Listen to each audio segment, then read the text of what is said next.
Mataji, I want to begin by saying that I feel very privileged, yes, very honored to have this opportunity yes, to talk with you yes. for about an hour or so. Let me begin by asking, why would a professor at a major university, which enjoys very high respect throughout India, give up the academic life to become a monastic? What was it that induced you to make that change? Well, that is too personal, but still I can say that it is the call of the divine. Call of the divine. Yes. Well, I am attracted towards the teachings of Swami Vivekananda. Right. From my student days. Very understandable. So, when the opportunity came, when I met a holy man like Swami Yatishwaranandaji, that desire became really intense. Yes. So there was no other way but to give up. Right. To Your take regard up. for him was so great that you wanted to follow the path Yes. that he had Yes. followed. Well, I understand that completely, and I'm sure that we all do. Well, turning to less personal matters, 4 years ago in Chicago, as you know very well, the Second World Parliament of Religions was convened. And of course, that was a centennial of the first one, Yes. 100 years before. A remarkable event, but I wonder if there would have been a centennial, that is to say, whether that first parliament would be remembered 100 years later had it not been for the presence of Swami Vivekananda, who, as the press put it, took that conference by storm, and I think escalated it to worldwide attention. Now that leads into what I'd like to ask you now. Why did Swami Vivekananda come to Chicago? And that opens on to the larger but related question, does Vedanta have a mission for America? Is there something in the spiritual climate of this country which, how shall I put it, lacks an ingredient, a component that the great tradition of India, as epitomized in his case in the Vedanta, what is the contribution or mission of Vedanta to the West? Well, Vedanta is the philosophy of the oldest scriptures of the Hindus called Vedas. Yes. Vedas have two portions. The first is Karma Kanda, the work portion. The second is Jnana Kanda, the knowledge portion or the spiritual portion. Karma Kanda consists only in rituals and ceremonials. Right. That is, today it is not in vogue at all. This spiritual portion, they are called as Upanishads. Yes. The Upanishads, they contain the highest philosophy and spirituality of the Vedic thought. Actually, it contains the gist and the quintessence of the Vedic reasoning, Vedic thought, you can say. So, because of that, and also because they are the end of the Vedas. Vedanta means end of the Vedas. So, that is the end, the culmination, the fulfillment of the Vedas. This Vedanta contains the very gist, the essence of this philosophy of the Vedas. You see, it is a very ancient philosophy. It comes of such a hoary antiquity, but still Vedanta is a living religion. It is so dynamic because it has been authenticated by a galaxy of great seers, saints and sages down to our own times. For you can see that Sri Krishna, Lord Buddha, Shankara, Ramanuja and many, a host of others, they all actually authenticated, they proved the truth of this Vedas, this Vedanta. Especially in the modern time, it is Sri Ramakrishna and Vivekananda, who gave a dynamic turn to this Vedanta philosophy.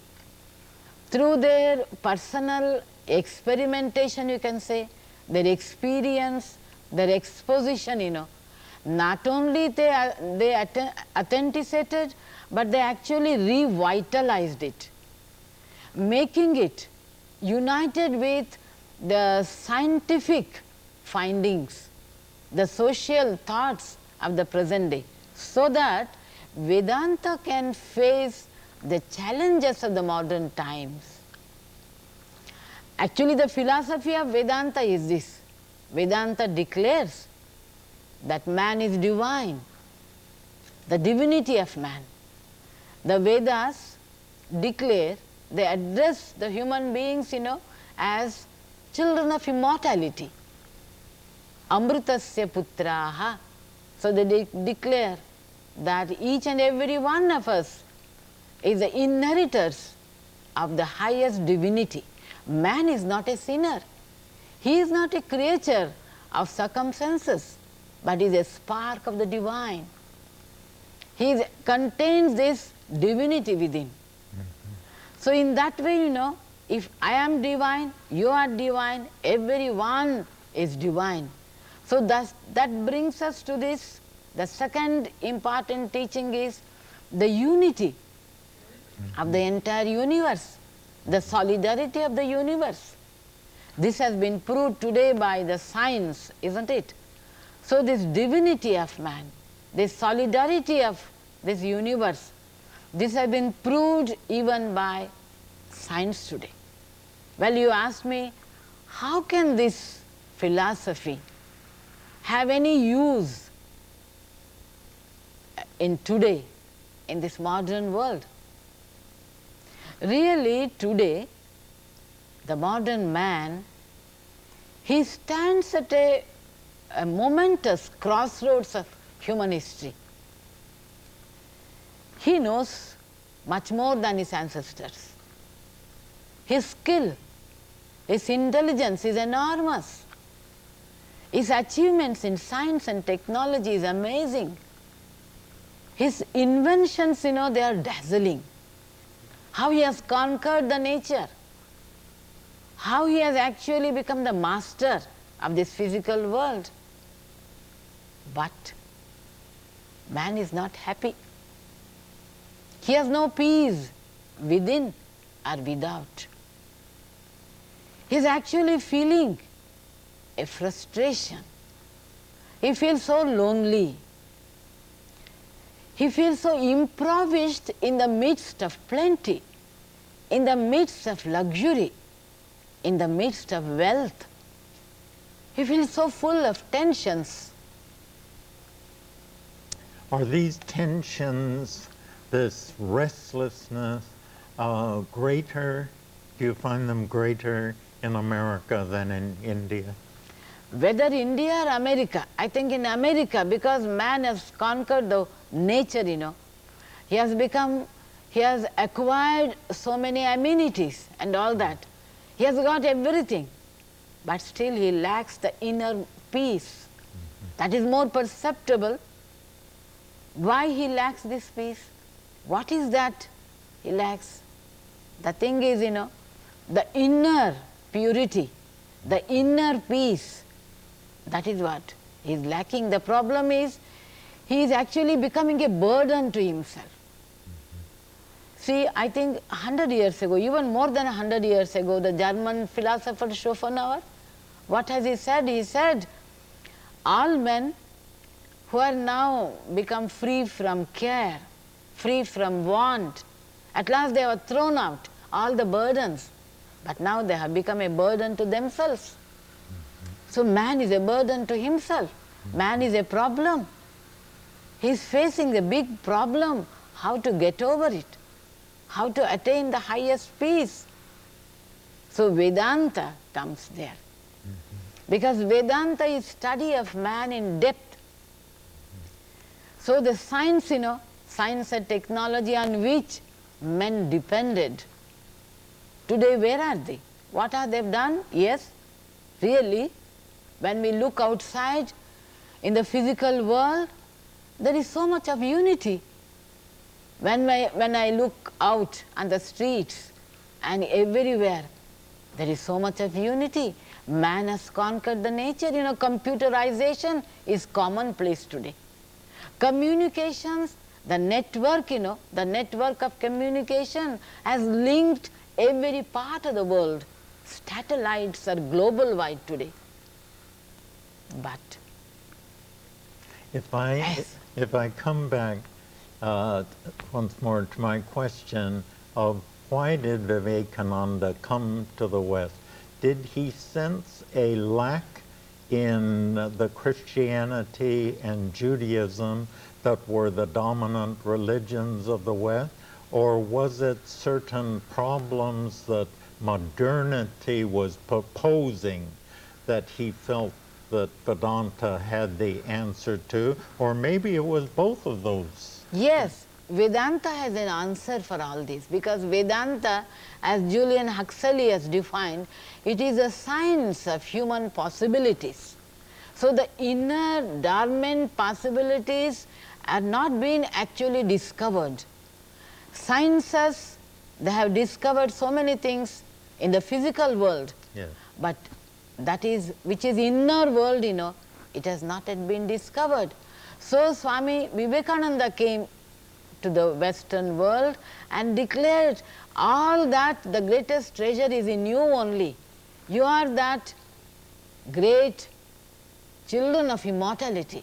Dive deep and see what you have got inside. So he addressed them on that Parliament of Religion, children of immortality. Teach yourself, teach everyone your real nature. Call upon the sleeping soul, see how it awakens. Power will come, glory will come, everything that is excellent will come when the sleeping soul is actually awakened. So this soul power should be actually awakened. For that purpose only he had come.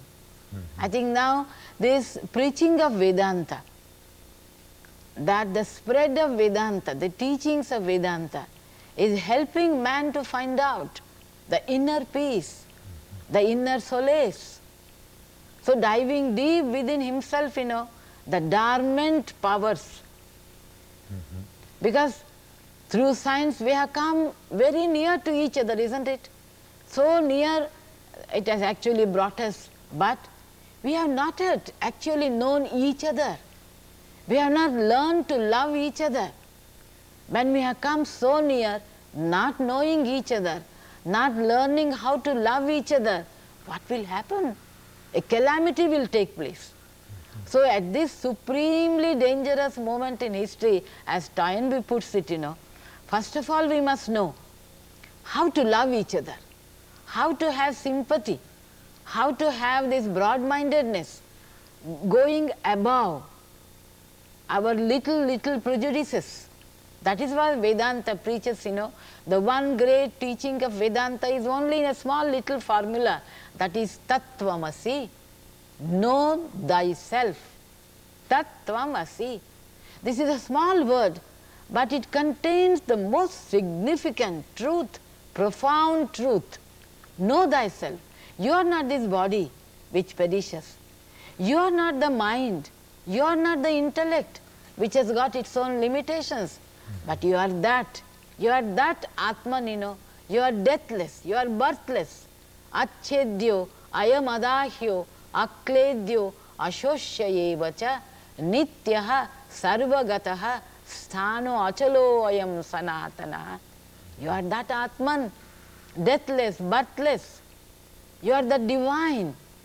You unfold yourself. You see what great treasures are actually inherent in you. That is what Vedanta declares. So in that small word we can find the greatest truth.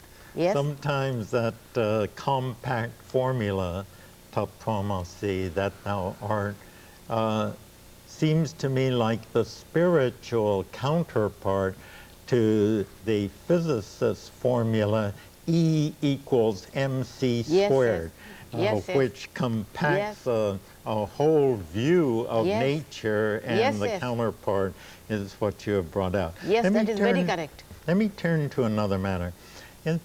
In the Western traditions, the children of Abraham, Judaism, Christianity, and Islam, God is typically envisioned as masculine. Now in India, am I right in thinking that more prevalent is and customary is the notion of thinking of God in feminine terms? You're nodding, so I gather you're validating that so far, that perception. So let me press on from there and ask you, does it make any difference to our actual, ongoing, practical, everyday life which of these gender alternatives we use? I think we probably can agree that in reality, and as his, her, its, or whatever the pronouns never seem to work for God, that this is probably beyond all gender, but we can view that transgender reality in either masculine or feminine guise. And does it make any difference to the ongoing life which one of these is chosen? God is worshipped as mother not only by the Hindus, in all the ancient countries. In all the ancient civilizations. All of the ancient in civilizations. Egypt, the divine was worshipped as Isis, goddess, mother goddess was there. Even in Babylonia, Assyria, in Greece, in so many countries, they had this. In India, this divinity is worshipped. There are two concepts. One is Agama, they say, other is Nigama. Agama school looked upon the divine as mother, and Nigama school looked upon the divine as Parabrahman, that is male, Parabrahman. Brahma and this energy, this Shakti. You know what Sri Ramakrishna said? He said, Brahma, Shakti, they are indivisible. Just like fire and its power to burn. Anyhow, this Agama Nigama consist of the entire Hindu philosophy.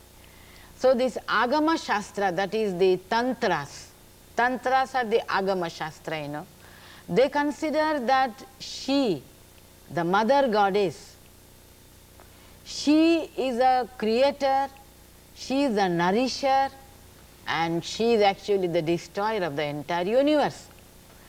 In the practical life, your question actually points out to what actually today, how it affects. The thing is, when we worship the divine as mother, motherhood, when we worship her as father, masculine. So in the society, the masculine, the assertive, that tendency prevails. Assertiveness. Yes, assertive masculine aspect. When you worship the mother goddess, motherhood stands for what? For integrity, for love, for compassion. Because mother, she is the one integrating principle in the family. In the family, what happens? The children feel more near to the mother, because mother brings out the children. You all know that prenatal influences on the children. What mother thinks, what mother eats, what actually mother feels, that helps for the growth of the child. So the child is very near to the mother. So the relation between the child and the mother is so spontaneous. It is so near. So child depends on the mother. Actually, it is the mother, who helps a lot for the development of the character. Of course, I am not minimizing the part of the father. Yeah. Father protects. I understand that. Father chides. Yeah. Father is there to guide him in everything. But mother is nearer. Mother is the nearest. So this mother has got the proper capacity, to integrate the family. It is not that she wants each and every member of the family to lose all their individuality and all that. Keeping their individuality, keeping that perfect, through her love, through her integrity, she makes them, she brings about a togetherness, a unity in the family, a union in the family. So today in the modern world, this predominance of this masculine aspect is becoming too much. Too much. That is why this worship of mother, this reverence for the motherhood is emphasized most. Yeah. Once Swamiji said, in this age, mother worship should be preached, because mother stands for energy. Mother is Shakti Swarupini. She is the personification of energy and power. So the more we go near motherhood, what happens even in the family, when you worship divine as mother, our body consciousness, especially the sense of sex, these things, it is lessened. And actually the bonds of the domestic peace, the bonds of the family, the domestic happiness, domestic peace, that is increased. When in the West, woman is respected only as a wife. She is not venerated as a mother. So naturally, but I am just telling you, because in India, mother is given the first place. Yeah. Mother is the highest. When a woman is always addressed as Ma, in anywhere, in the trams, in the buses and everything, a girl, a woman is always addressed as Ma. But here in the West, you cannot address a lady as mother. She may feel hurt. So the thing is, this motherhood is very much respected. Absolutely. In Hindu society. Here it is not so much venerated. A wife may help through her loving service and all that to bring a very dominant husband. She can help him to have some more softness and all that.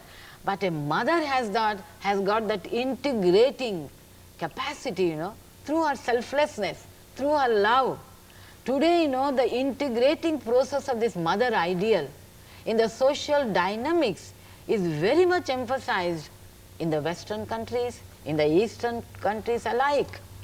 Because, we are actually men and women, caste and classes, the nations and communities, we are all coming together. We are drawn together through these cultural, scientific, technological, economical forces, humanity as if it is undergoing a reconstruction, integration. So what is very much needed today, the force of love. Which force can generate this love? It is the mother idea. That's a very, very interesting distinction, not just interesting but important, that in the West the tendency is in the family constellation to think of the woman as wife, whereas in India to think of her as mother. I recall once when my wife and I were taking students around the world, and the Indian representative of our program, Yes. the students were very impressed that he never referred to his wife except as Mataji, as revered mother. Yeah. And for Western students to see an Indian householder refer to what in the West, as you say, would have been wife, Yes. as revered mother impressed our students very Yes. greatly. Let me come to this matter of the world being drawn into a unity, and in certain respects that is very obvious. Television is everywhere, and Yes. fax and Yes, email yes, and yes. so on. So those forces are very real, and yet along with that tendency, there is so much factionalism going on. Ethnic conflict. The last report I heard, 67 ethnic conflicts which are Yes. at the proportions of violence going on. Violence going now, on, how do you balance and integrate, is that possible, these two simultaneous processes which seem to be contradictory in many respects?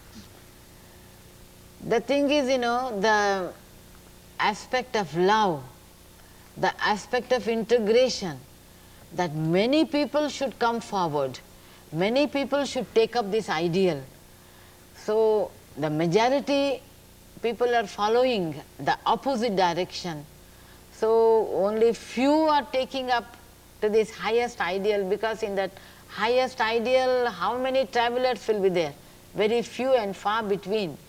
So if this concept of love, concept of integration, if it is actually nurtured, it is given more importance through television, through media, everywhere.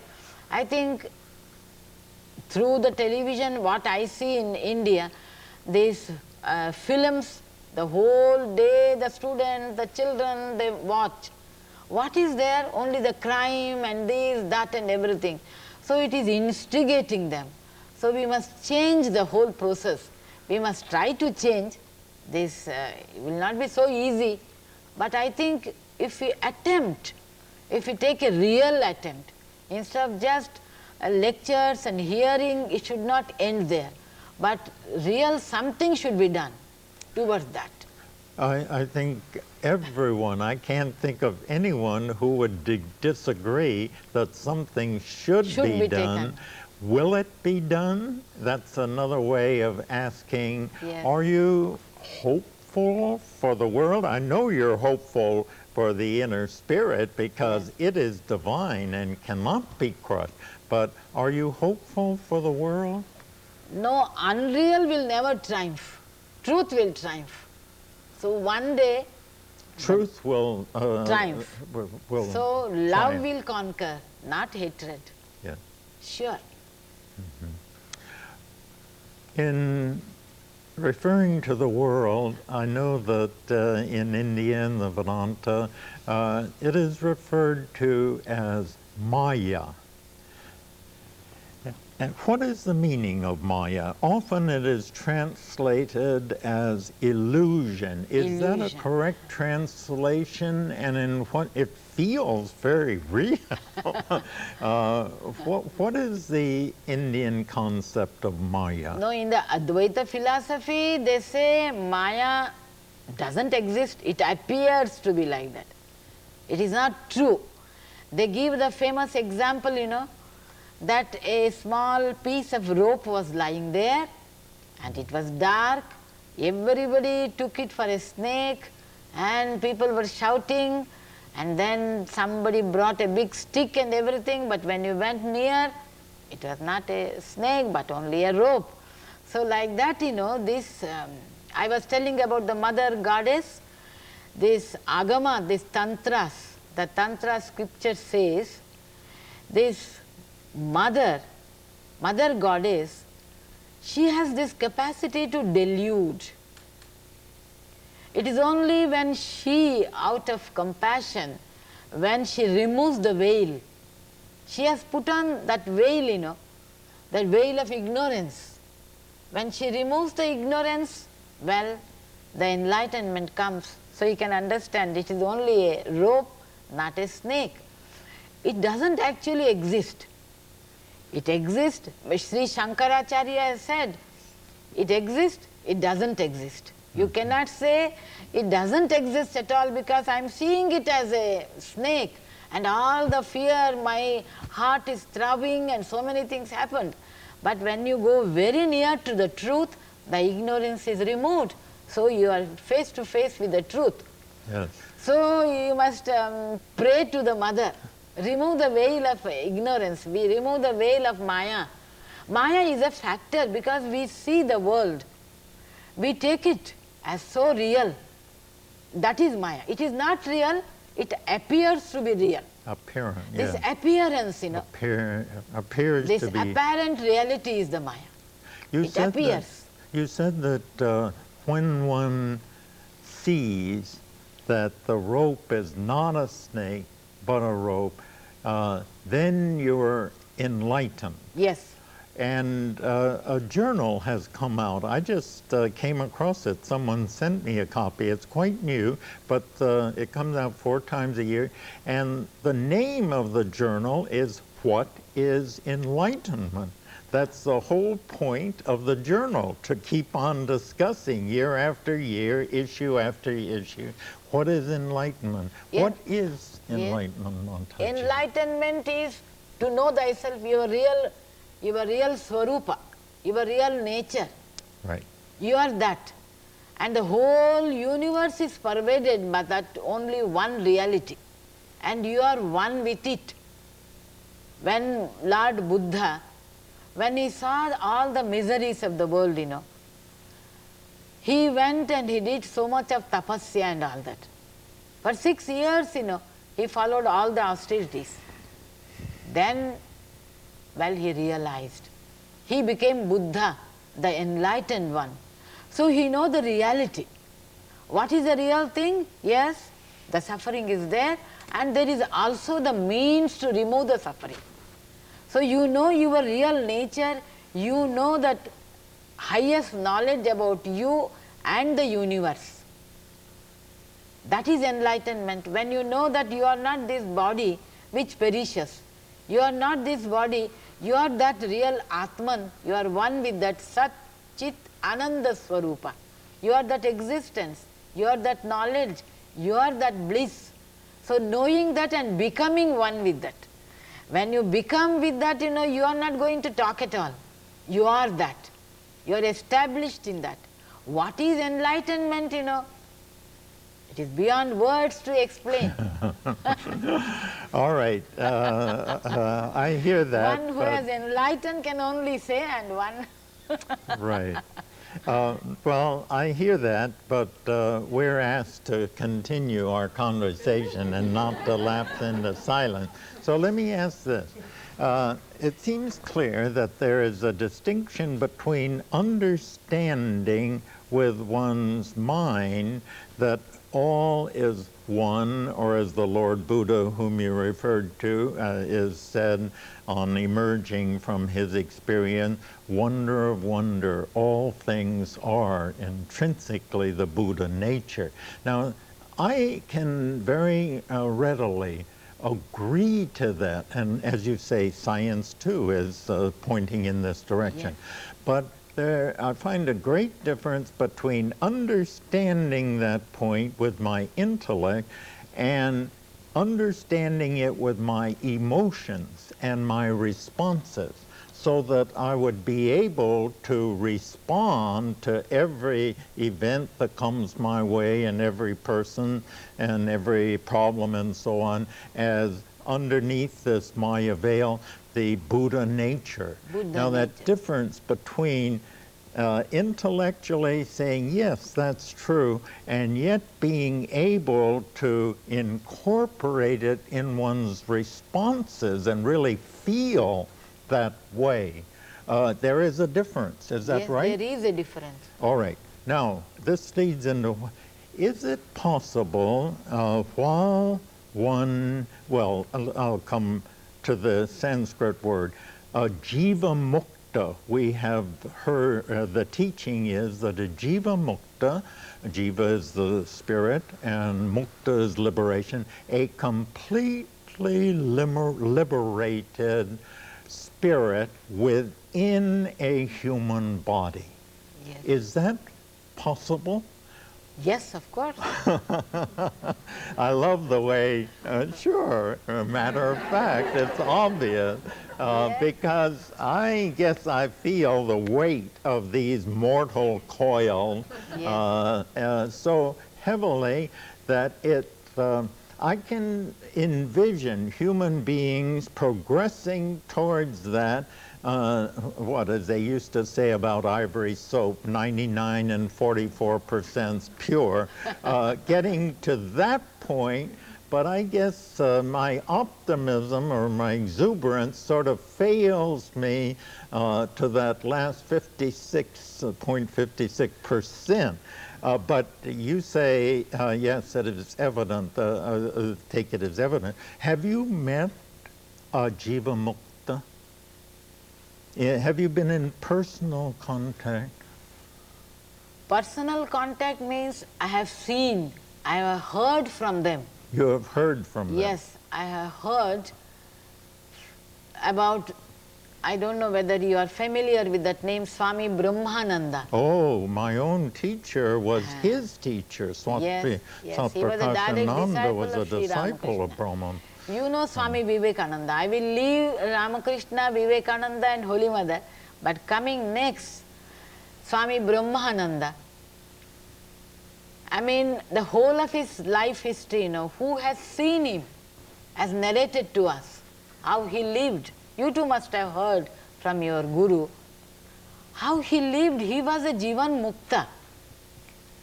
Because whenever we think about, we meditate about his life, you know, especially the last days when he passed away, how he remembered, yes, from where he has come and he is going to the same thing. Is the reminiscences of so many people, you know, they are so near to us. They are so near to us. So we can see that they lived with us. At the same time, they were in that high plane. I can tell you another instance, you know, whom I have seen. That is the first president of Sri Sarada Math. Her name is Pravrajika Bharati Prana. She is the direct disciple of Holy Mother Sri Sarada Devi. We lived with her. And I have seen her in her last day when he passed away. I mean, I can say that, yes, I have witnessed a Jivan Mukta. Well, I like that answer. Yes. That's good to hear. Very good to hear. Because how she passed away, you know, the last moment she was telling, Satchidananda Shivoham, Satchidananda Shivoham, Satchidananda Shivoham. And you'll need to translate. That trumps that is me. Sat, I can't follow that. Chit Ananda means, Sat means existence, Chit means knowledge, Ananda means bliss. Oh yes. I am that Satchidananda Shivoham. I am. Good. I am that. I am that. Good. We who were actually witnessing the last day with her, you know, the last moment, we are all, how many it is about, I'm talking about 20 years ago, 22, 23 years ago, 1972, I think. Right. We all felt, you know, something big, something divine, something vast. It is a drop of water mingling with the ocean. You felt the presence of something Bhuma, you can say, something Virat, you can say. So that indicates the life what she led, isn't it? We were talking about Sri Ramakrishna, we were reciting what happens when a sadhu, when a monk passes away. We take the name of God, Hari Om, Sri Ramakrishna, like that we utter. But she who was suffering for some days, her voice became so strong above all our voice, She began to utter Satchidananda Shivoham, Satchidananda Shivoham. Till the last moment, I was watching her mouth. Yeah. Satchidananda Shivoham. It became slower, and finally it stopped. And we felt the bliss of it. We were one with it. She became one with the divine. Yeah. That I experienced. So I can say, yes, I have seen a Jivan. Very wonderful witness. That is an experience, after so many years, even today, I can never forget. Let me ask you, we all encounter people, I certainly do, who find themselves blocked from a spiritual outlook because of the stumbling block of evil. That is, they say, if, as these wisdom traditions, the world's religions say, that everything has issued from a perfect being, how can we reconcile that with so much pain and suffering and outright evil deeds and so on in the world? How do you answer them? Or maybe in India where you don't encounter people with this problem. That is an eternal question. The question is there, why there is so much of suffering? Yes. As Lord Buddha, why there is so much of suffering? So he went to find out the cause for it. Good. So he brought the solution for it. He said, Ashahi sarva dukkhanam mulaha. Means because you desire. Desire is the root cause of all these sufferings and everything. That is what Lord Buddha declared, Evil, there is, Vedanta believes in only one reality. Yeah. There are no two realities, One is evil, one is good, it cannot be. Vedanta says, man is traveling from lesser truth to higher truth. What we think evil, what we think suffering, it is nothing but the absence of that divine bliss there. It may be very little less. So the thing is, we must develop our correct perspective, So sometimes this suffering, these blows, these things, the despair, the calamities may take us, may lead us towards something good. So if we know that everything, there is one great master who is a creator, who is a father, who is a mother, who is everything of this universe. If we have faith in him, then it is all his doing, he is doing for our good only. So let us accept in that way. Evil is there, suffering is there. Well, let me take it in that attitude, it is for my good, I must undergo, how to pass on, how to go beyond that. So evil, good and everything, these are all the dualities, One must rise above it. Then only we can understand the value of evil, the value of good, the value of suffering, the value of joys. Because we are still in this world of dualities, For us, we see all these things. A time will come, we rise above all these things, then we can view. I know it is very difficult. These are all, just talking. Right. But a time will come, a sadhaka who practices, who has immense faith in the God, in the Lord, in the divine. So we know that whatever he does, it is for the good of us. So in that way we take it, then life became a smoother, it will be helpful to us. We cannot change the world, isn't it? We can change only ourselves. We cannot change the world. So the world is full of thorns, the world is full of dirt. So instead of changing the whole world, let us wear a pair of shoes and we can walk. so we can avoid it. So in that way, if we can make our life, if we can change our attitude, then I think it will help us. So since there's no duality and the only reality is perfect, evil in the final analysis does not exist, is not real. No. But currently we have no view of the whole as long as we're caught in the net of Maya. Yes. But if we free ourselves from that net and rise to a view of a whole, we will see that what we experience now is very painful, has its place in the entire scheme of things. Is that correct? Yes, correct. Yeah. You as soon as you entered, you said asato ma sadgamaya. Yeah. So let us, he must lead us from evil to good. Yes. No, let us not see the evil, feel it, and gradually he will lead us to the higher consciousness. Yes. Why don't you add those next two phrases? Yes. Asato ma sadgamaya, tamaso ma jyotirgamaya, mrityorma amritam gamaya. Wonderful. Lead us from the unreal to the real, lead us from darkness to light, lead us from death to immortal life. That's wonderful, wonderful phrase. As a teacher on the campus today in the United States, I find that spirituality is a good word for my students, but religion is more ambiguous.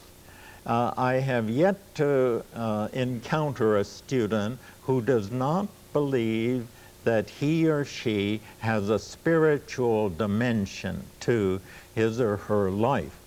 But when it comes to religion, why, the dominant view on the campus is religion, because of divisiveness and all the sins that are attendant thereto, and is not a good word. What is the difference between spirituality and religion?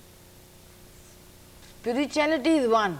All the religions speak of spirituality only. Right. This religion, you know, there are so many different communities having different religions.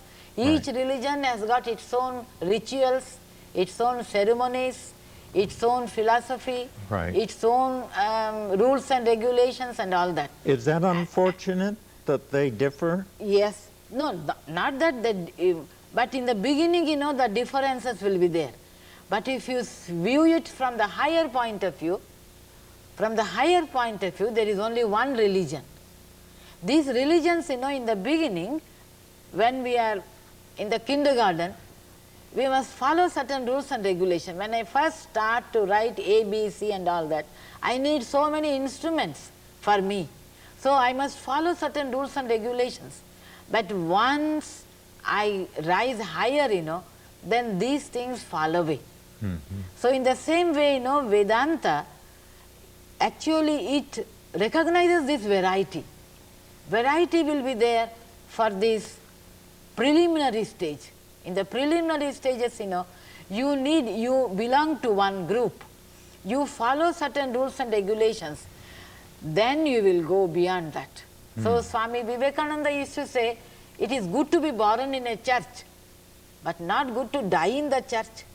You must actually go beyond that, beyond the rules and regulations.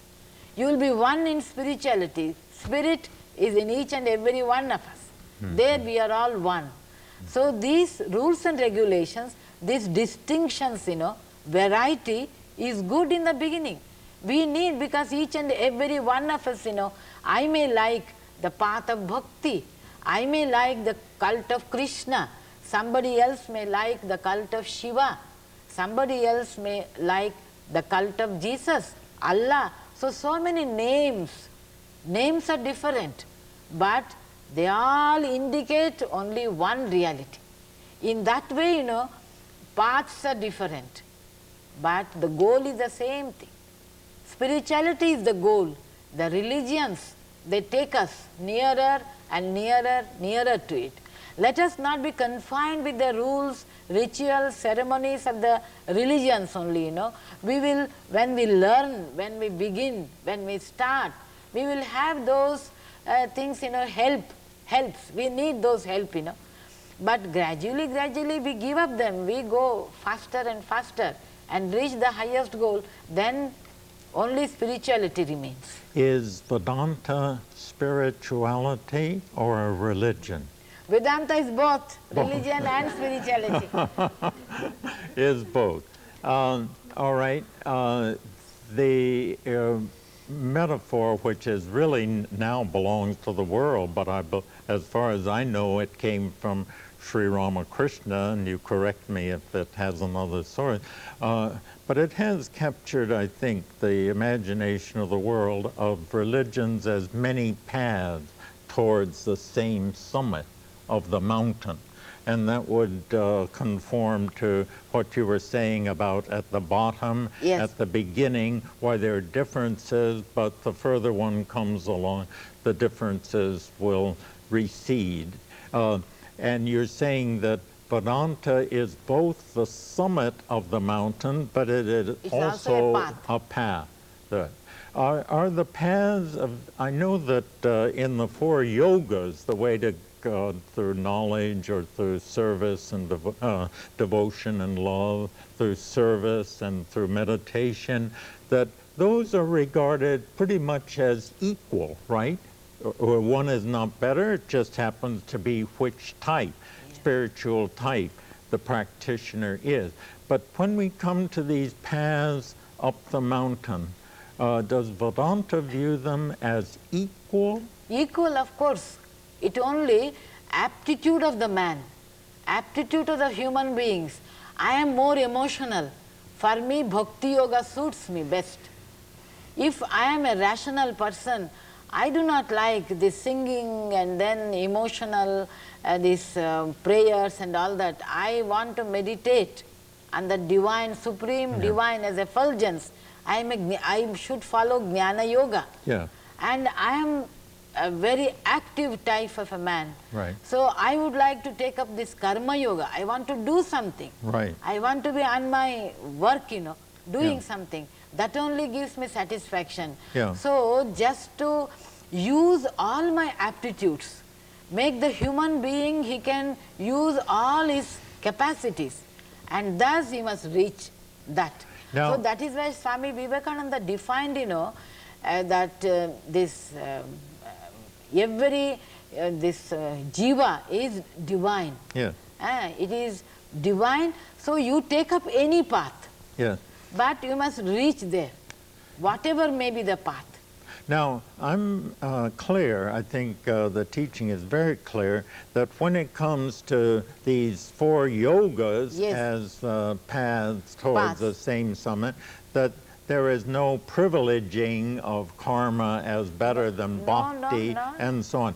But what about when we think about these paths as different religious traditions like Christianity or Buddhism or Vedanta and so on?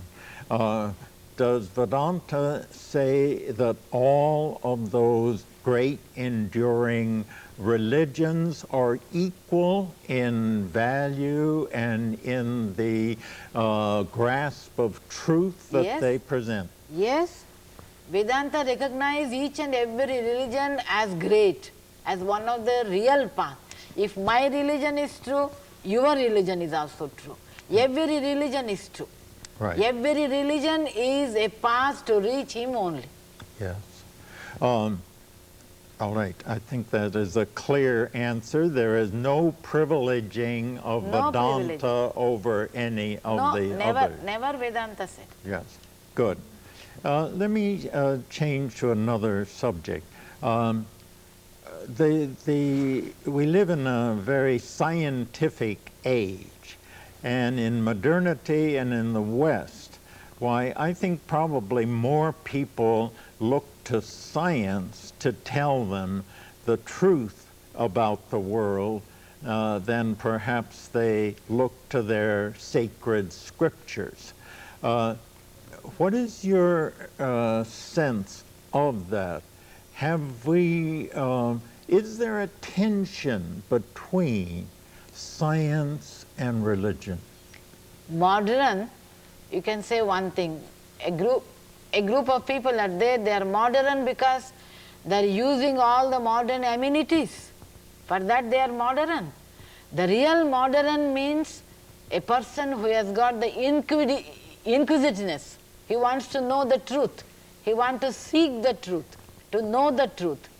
In that way there is no tension between science or religion. Religion also wants to know the truth, science also wants to know the truth. Both, they go in the same way. So science and religion, they are only different paths to reach the highest truth.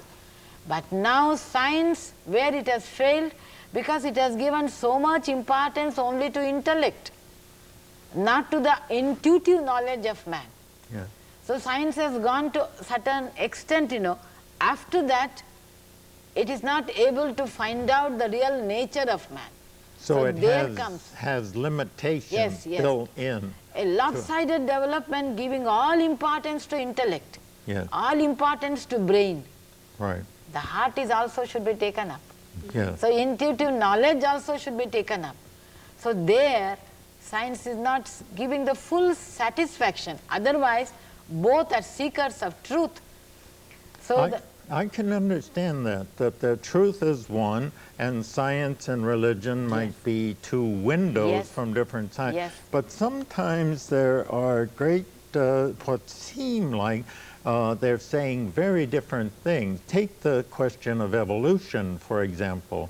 As you've brought out, why in the divinity of the human self, that comes from our origins. So the religions say, we might say, that we human beings are the less who have derived and come from what is greater from it. But we hear from science that we got here by way of evolution and the survival of the fittest and natural selection, which shows us as the more that has derived from the less. Life, we're told by the scientists, began with amoebas or whatever the simplest form is, and has culminated in human beings and intelligence. Now, this sounds like they're saying quite different, maybe opposite things. Are they? no, in the physical sense of the term, it may be the amoeba became expanded and finally it has come as man or something like that. But the divinity is manifest in the amoeba, the divinity is manifest everywhere, because Hindu scriptures declare he was one. He wanted to become many. Yes. He was all alone. Yes. And then he manifested himself as many. He may be an amoeba, he may be a monkey, he may be many things, isn't it? But he is there in amoeba, he is there everywhere, his manifestations. Well, I believe that with my whole heart, but my problem is that that is not taught in our Scientifically, you schools. want Pardon? scientifically you want to say that amoeba expanded, isn't it? Yeah, they omit the crucial point that you bring in, that even in the amoeba is the divine or the spirit, but that is not taught in our schools. Why? Hindu scripture says he is anoraniyan, he is mahato mohiyan, he is in the atom. Also he is in the highest. Right. Even Well, in the anu, atom, a small tiny little atom, he only manifests. yeah. Without him, how can the universe came into existence? Yeah, well, I believe the Vedanta, I believe that that is the truth, and perhaps this is off the path, because there is no reason that I should be quizzing you about some of the problems of our Western society. But of course the problem is it may be my limitation of the scientific correct knowledge also. No. What I know, that is all I'm just telling. It may be my ignorance. No, you're too modest on that. But the point is, in the West today, we have ourselves in the bind of the separation of church and state, so public money cannot go to teaching about the divine. And so I don't know how it is in India. I assume it's very different. Very different. Very different. But as I say, this is our problem here in the West, and how we have a real job on our hands. We believe in the Srishti Tattva, means the theory of creation, you know. We believe in this, that in the very beginning, Rig Veda says, in the very beginning there was no creation. He alone existed. Yeah. It was neither manifested nor unmanifested. What it was, nobody can say. That's one of the most famous hymns in the Rig Veda. Nasadiya Sukta. Yeah, the hymn to creation. Yes, beautiful. Yes, in that creation. Yeah. So it is neither manifested, you can say, nor unmanifested. Well, he wanted to become many, he manifested himself. Well, from where he started, your scientist can say. He started from there, it may be. Or he started from the highest, even that we do not know. So the creation theory according to the Hindu scripture is, he alone was there and he became many.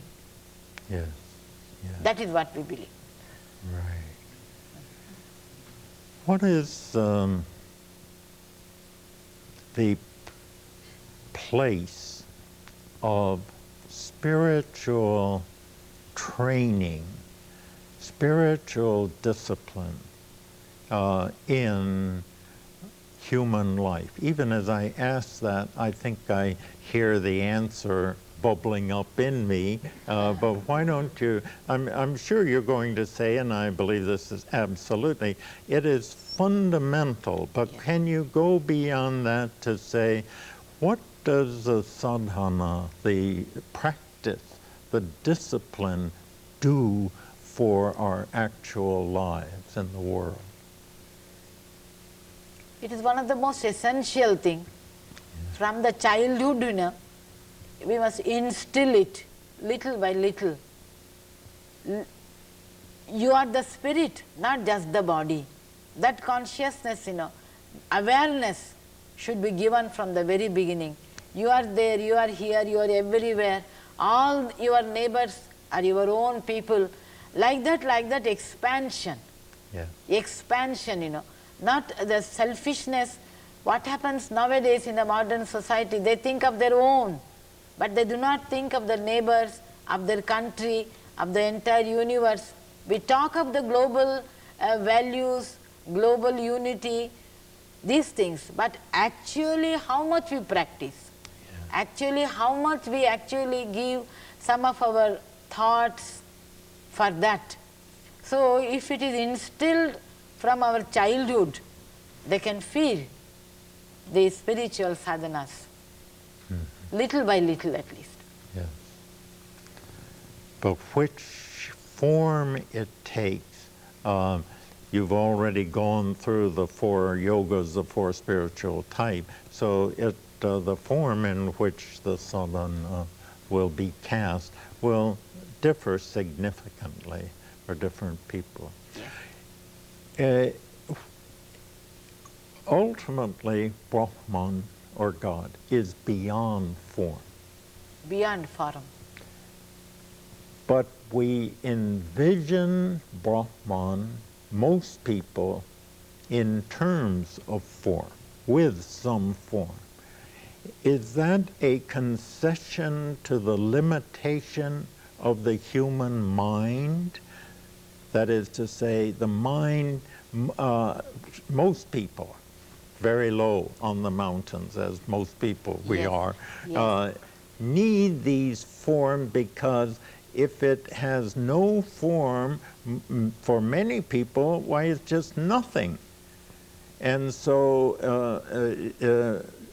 speak to us about the place of form in our approach to what is ultimately beyond it. I remember the prayer, "O thou before whom all words recoil." Yes. Now words are form, Yes. and they're turned back because the reality is above it. Yes, But tell us, what is the place of forms within our approach to the formless? That is, in the beginning, we need name and form as a support to proceed on. Because in the beginning, in the first stages, as you yourself said, in the preliminary stage, we need a form as a support. We need a name as a support. But a time will come when everything merges in silence. Yes. Then no form, no name, no utterance is needed, because you are in the presence. You become one with it. One with it. Where are two? Only one. You know thyself, you are entering your own self. Then there is nothing is needed. I have heard, but verify or correct me on this, that there is an actual place in India, and it's revered by the Vedantists and maybe other traditions too, where at the most advanced stage of spiritual training, why the monk, or maybe the nun also, I do not know, is assigned by the guru to go to this mountaintop, but at that stage must take no religious supports, no beads, no bells, no incense, no altars, because this is to practice going beyond all of those forms. Am I right in understanding that there is, have you heard, is there such a place in India? Yes. There is. Ramakrishna Math, it has established an Advaita ashrama in Mayavati in the Himalayas. Right. There is no puja. No puja. No incense. Yeah. No shrine room. Nothing. You make only Advaita sadhana there. Right. Nothing is there. Nothing. Nothing. That's It very is about very 8,000 feet. impressive. Yes, Very, there is a very. And yet, even Shankara wrote hymns of praise Yes, to, was it Shiva? yes. Yeah. There again, the other side of it, recognizing the forms have their place, Yes. and yet need Above, to be transformed. yes, beyond that. It reminds me, a month ago, I was at a conference in Southern California, and at lunch between sessions, 4 or 5 of us attending the conference were there, and we were talking about the relation between religion, and beside me was a young Jesuit, Catholic, member of a Catholic order. And at one point in the discussion, he exclaimed with great fervor, he said, "Thank God for Advaita Vedanta." You know, I never expected in my lifetime to hear a Catholic Jesuit priest come out with such a fervent expression. And I knew immediately, by virtue of what our conversation has been about, because the technical term for God without form and so on, the approach is apophatic in the Greek, as over against cataphatic. And that tradition has been in the West, but it has been submerged. And so that even he came to it by way of Advaita Vedanta. and finding the truth in Veda alerted him to search in his own tradition, and he found, yes, it is there too. But it's one of those inspiring cases where one senses a direct contribution from direct another. contact, it gives joy. Yeah. Immediately they exclaim. This is maybe very curious. It just popped into my head, and I'll say it anyway. Do you have any questions? Or have they all been answered?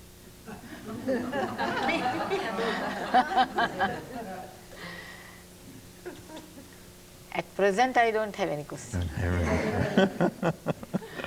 I feel embarrassingly almost in the same position because you have I'm very happy done that I so answered my questions in such a satisfying, fulfilling way that I feel like I have no questions either. And let me say again, not just an honor, but a great darshan. I'm also to very have had happy. this, I'm honored by talking to you. Thank you.